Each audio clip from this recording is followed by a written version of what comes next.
Hi friend, আমি first time ইউটিউবে live করছি বা হ্যাঁ, ফার্স্ট টাইমই করছি, কিন্তু আমার ইনস্টাতে ফেসবুকে আমি লাইভ করি। তো আমি কখনো ইউটিউবে করিনি।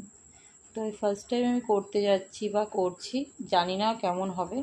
তো হ্যাঁ, ইউটিউবে ইউটিউব চ্যানেল আমার আছে, ওর মধ্যে কিছু স্টোরি আপলোড করি, কিন্তু কখনো লাইভ করিনি বা লাইভ করতে যাইনি। আজকে হঠাৎ মনে হলাম একটু দেখি, ট্রাই করে লাইভ করে করবো, কেমন হবে কি না। বা তাই আমি ট্রাই করছি। যো- এটাই ফার্স্ট আমার। তো জানি না আমি কেমন হবে। তো আই থিঙ্ক আমি চেষ্টা করছি, যদি এটা অলমোস্ট ভালো হয় তো নেক্সট টাইম আমি ইউটিউবে লাইভ করব, এরকম কিছু সিদ্ধান্ত অনেক দিন